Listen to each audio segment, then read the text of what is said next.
Hello friends, हम लोग आज से क्लास 10th का साइंस स्टार्ट कर रहे हैं, वो भी फिजिक्स। तो फिजिक्स के बारे में हम समझते हैं कि फिजिक्स क्या होता है। तो हमने फिजिक्स का बेसिक वीडियो डाला था जिसमें हम फिजिक्स का डेफिनेशन, केमिस्ट्री का डेफिनेशन और बायो का डेफिनेशन बताया था। तो हम अगर फिजिक्स के बारे में अगर जाने तो फिजिक्स में हम ऊर्जा के विभिन्न रूपों का अध्ययन करते हैं। ठीक, अब समझते हैं फिजिक्स के पिता कौन है। तो फिजिक्स के पिता सर आइजैक न्यूटन। कौन है फिजिक्स के पिता? किन्हें कहा जाता है? Sir Isaac Newton.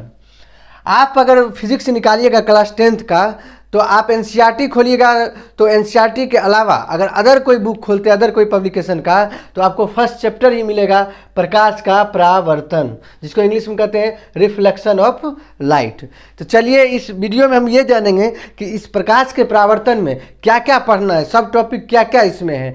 तो उसको पहले डिस्कस कर लेते हैं, उसके बाद 1 by 1 सभी को डिस्कस करेंगे पूरे डिटेल के साथ और एक्सपेरिमेंट के साथ भी। तो चलिए समझते हैं क्या क्या हमको पढ़ना है इस प्रकाश के परावर्तन में। तो हमको सबसे पहले पढ़ना है लाइट के बारे में। प्रकाश के परावर्तन को समझने से पहले हम लाइट को समझेंगे। आखिर प्रकाश के बारे में पता रहेगा तब तो हम परावर्तन समझेंगे। तो पहले हम क्या समझना है? प्रकाश यानी कि लाइट। उसके बाद समझेंगे प्रकाश के स्रोत। प्रकाश के स्रोत मतलब क्या? जो हमको प्रकाश मिलता है, जैसे हम अभी दिख रहे हैं आपको, तो किस प्रकाश स्रोत, जो प्रकाश के कारण ही दिख रहे हैं। अगर यहाँ प्रकाश स्रोत नहीं रहेगा तो हम दिखेंगे नहीं, अंधेरा यहाँ हो जाएगा। तो प्रकाश स्रोत में हम 2 पार्ट में बांट के पढ़ेंगे। पहला पढ़ेंगे प्राकृतिक और दूसरा पढ़ेंगे मानव निर्मित। प्राकृतिक को इंग्लिश में कहते हैं नेचुरल रिसोर्स। प्राकृतिक को क्या कहते हैं? Natural resource. और मानव निर्मित को क्या कहते हैं? Artificial resource. तो प्राकृतिक में हम उस प्रकाश के को समझते हैं, जैसे सूर्य, तारा, चंद्रमा, ये सबको मानव बना सकता है, ये सबको नहीं। और उसके बाद मानव निर्मित में जो मानव के द्वारा बनाया जाता है, जैसे बल्ब, अभी जो बल्ब जल रहा है ये किसके द्वारा बनाया गया है? मानव के द्वारा बनाया गया है। उसके आगे हम समझेंगे प्रदीप्त और अप्रदीप्त वस्तुएं। क्या समझेंगे? प्रदीप्त और अप्रदीप्त वस्तुएं। तो समझेंगे प्रदीप्त वस्तुएं क्या है और अप्रदीप्त वस्तुएं, जिसके इंग्लिश में प्रदीप्त को क्या कहते हैं? लुमिनियस, और अप्रदीप्त को नॉन लुमिनियस।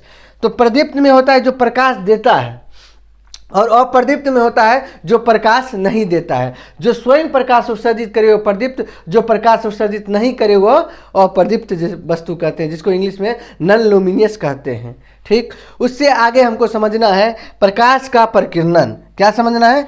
प्रकाश का परिकिरणन क्या होता है, जिसको आप स्कैटरिंग ऑफ लाइट, इंग्लिश में क्या कहते हैं? Scattering of light. उसको हम एक्सपेरिमेंट के साथ समझाएंगे कि प्रकाश का परिकिरणन होता क्या है। इसको हम एक्सपेरिमेंट करके दिखाएंगे लाइव क्लास में, कि एक्सपेरिमेंट करके दिखाएंगे कि प्रकाश का परिकिरणन कैसे होता है, उसको हम देखेंगे अपनी आँखों से। ठीक, उसके बाद हमको पढ़ना है प्रकाश पुंज, जिसको कहते हैं बीम। क्या पढ़ना है हमको? प्रकाश पुंज, जिसको कहते हैं बीम। तो प्रकाश पुंज 3 प्रकार के होते हैं। कौन? अपसारी, समांतर, अभिसारी। अपसारी को क्या कहते हैं? अपसारी को डाइवर्जिंग बीम। समांतर को क्या कहते हैं? Parallel beam. और अभिसारी को क्या कहते हैं? Converging beam. अपसारी, इसका थोड़ा सा जान लेते हैं, इसको डिटेल में समझेंगे। जो अपसारी में होता है, क्या एक बिंदु से फैलती चली जाती है। क्या होती है? एक बिंदु से चारों तरफ फैलती चली जाती है। समांतर में क्या होता है कि एक दूसरे के समांतर जाती है प्रकाश। और अभिसारी में क्या होता है कि विभिन्न पाथ से आके एक बिंदु पे मिल जाती है। क्या होता है? विभिन्न पॉइंट से आके एक बिंदु पर मिल जाती है, वो क्या होता है? वो होता है अभिसारी। उसके बाद हम समझेंगे कि पारदर्शी, जिसको इंग्लिश में कहते हैं ट्रांसपेरेंट। उसके बाद पारभासी और अपारदर्शी। पारभासी क्या होता है? जिसके आर पार दिखे, वो क्या होता है? पारदर्शी। पारभासी क्या होता है? जो हल्का हल्का घिसे। जैसे मान लीजिए कोई कांच घिस जाता है, उसके आर पार दिखते तो हल्का हल्का दिखता है, जैसे भींगा हुआ तेल का कागज, वो भी क्या कहता है? हल्का हल्का दिखता है। तो वो क्या, किसके अंदर आएगा? पारभासी। इसको डिटेल में पढ़ेंगे जब इसको एक एक टॉपिक को डिस्कस करेंगे। उसके बाद अपारदर्शी, जिसके आर पार ना दिखे, उसको क्या कहते हैं? अपारदर्शी। उसके बाद हम लोग को पढ़ना है प्रकाश का परावर्तन। क्या पढ़ना है? प्रकाश का परावर्तन। तो प्रकाश के परावर्तन, जिसको इंग्लिश में कहते हैं रिफ्लेक्शन ऑफ लाइट। क्या कहते हैं? Reflection of light. जो मेन टॉपिक था उसके बाद यहाँ से स्टार्ट होता है रिफ्लेक्शन ऑफ लाइट। तो इसमें हमको पढ़ना है आपतित किरण। आपतित किरण क्या होता है? उसके बाद इसको इंग्लिश में क्या कहते हैं? Incident ray. आपतित किरण क्या होता है? कोई सतह पे प्रकाश जो आती है उसको क्या कहते हैं? जो टकराती है कोई सतह पर, वो क्या होता है? आपतित किरण। उसको डिटेल में पढ़ेंगे। उसके बाद परावर्तित किरण, जो टकरा कर लौट जाती है, जिसको इंग्लिश में कहते हैं रिफ्लेक्टेड रे, वो पढ़ेंगे। उसके बाद पढ़ेंगे आपतन बिंदु, जिसको इंग्लिश में कहते हैं पॉइंट ऑफ इंसिडेंस। जो जिस बिंदु पर आपतित किरण और परावर्तित किरण जिस बिंदु पर मिलती है उसको क्या कहते हैं, आपतन बिंदु। उसके बाद हम पढ़ेंगे अभिलंब, जिसको इंग्लिश में कहते हैं नॉर्मल। ये आपतित किरण और परावर्तित किरण के बीच जो लंब डाला जाता है इसको क्या कहते हैं, अभिलंब कहते हैं। उसके बाद हमको पढ़ना है आपतन कोण, जिसको कहते हैं इंग्लिश में एंगल ऑफ इंसिडेंस। ये आपतन कोण अभिलंब और आपतित किरण के बीच बनता है, उसको समझेंगे। उसके बाद हम समझेंगे परावर्तन कोण, जिसको एंगल ऑफ रिफ्लेक्शन कहते हैं, जो अभिलंब और परावर्तित किरण के बीच बनता है, उसको भी समझेंगे।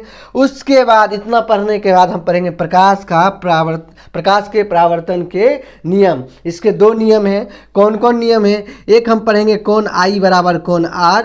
उसके बाद दूसरा नियम होता है कि आपतित किरण, परावर्तित किरण, अभिलंब तीनों एक ही तल में होता है, इसको हम पढ़ेंगे। उसके बाद पढ़ेंगे प्रतिबिंब। इतना पढ़ने के बाद आएंगे प्रतिबिंब, इमेज, जो फोटो बनता है उसके बारे में पढ़ेंगे, जिसमें पढ़ेंगे दो टाइप का होता है। कौन कौन? एक होता है वास्तविक और दूसरा होता है काल्पनिक, जिसको वास्तविक को इंग्लिश में कहते हैं रियल इमेज और काल्पनिक को कहते हैं इमेजिनरी इमेज। ठीक।